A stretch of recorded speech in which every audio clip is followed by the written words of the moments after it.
Developers, kind of have maybe it might have the perception that they do have flexibility and kind of hop around from positions in companies a lot. So Austin kind of said it seems pretty common that developers, don't stay much longer than maybe 2 years or so at a given company and kind of work their way around. Do you kind of see that perception?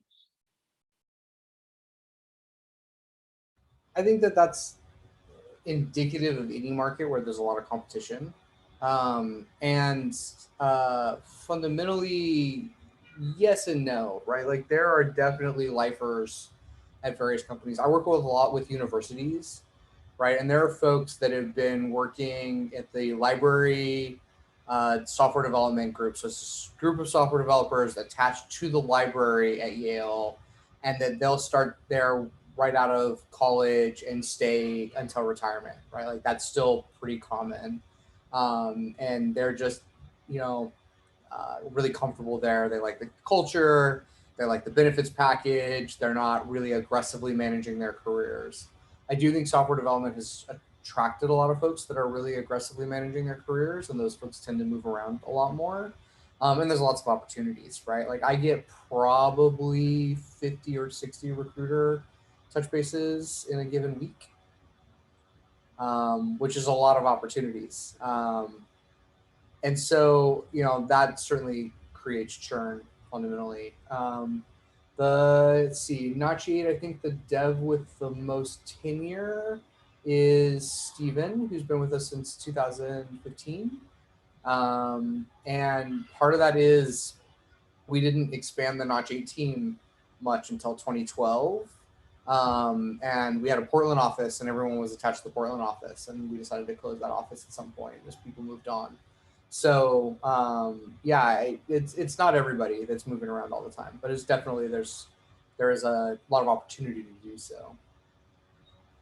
And I think on the converse of that, if you don't mind me kind of picking, like, do you see a lot of growth opportunities for developers to stay at one company, or do you think a lot of companies offer that kind of growth for developers? Well, more and more we are, right? Like I think at Notch 8, we very much foster this like long-term team mentality that is really important to me. And I'm seeing more and more companies like really embrace that. Software developers aren't interchangeable by any stretch of the imagination, and that the cost of hiring just keeps going up and up and up. And so that motivates folks to really, make changes.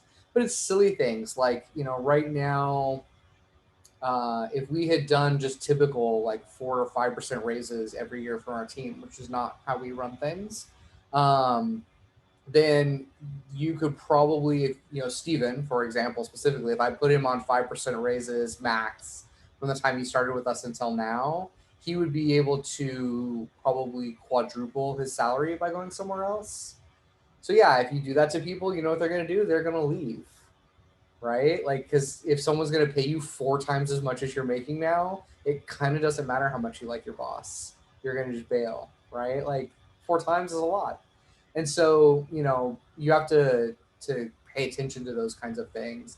And not everybody will ask, right? Like there are folks that are in my office every quarter asking for performance reviews, asking how to get the next raise, like pushing that forward.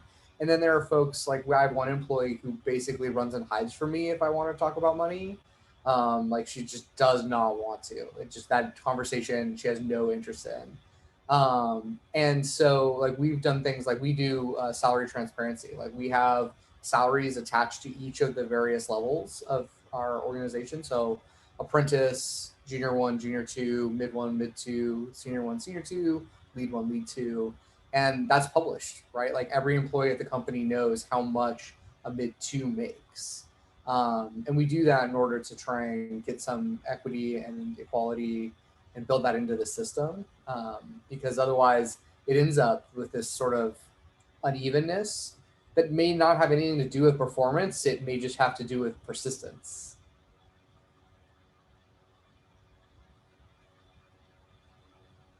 Yeah, I think, like you're saying, having that ability to grow and keep talent around is definitely a benefit for software developers. Matt, kind of going off of that, could you give kind of an idea of maybe what your career kind of arc has kind of looked like? Have you kind of gone from company to company, or have you been pretty steady, with Lease Labs? I've been steady with Lease Labs since I got the job. Um, so yeah, it's been 3 years now. I started with the Ruby on Rails part of Lease Labs, and now I'm more towards the JavaScript Vue widget part of RealPage. So yeah, it's been steady. Um, but for me right now, it's also what are we doing family wise, where we want to go family wise, and to us, it's going back to France. So now it's starting to like be like, okay, let's look at French companies and things like that. So it's gearing more towards that than seeing what's out there. And yes, the salary is definitely better out there, but it's also what you lose. You don't first like necessarily know what you're gaining. So Cool. And as we round out this question, if anybody has any others, just please go ahead and we can get you queued up here in a moment. But Guerrero, I know you're kind of just starting out in your career arc. Do you have any ideas on, like, is there a specific part of coding that really has interested you since you started graduation? So I say backend stuff, working with databases. Probably interests me the most. I've actually like started to learn about how some companies like, I don't know how to say it. Like I was learning how to make money off of like building databases and stuff like that for people. That interests me a lot just because for me it's pretty easy and it's fun too. So I say that's kind of the side that I lean towards the most.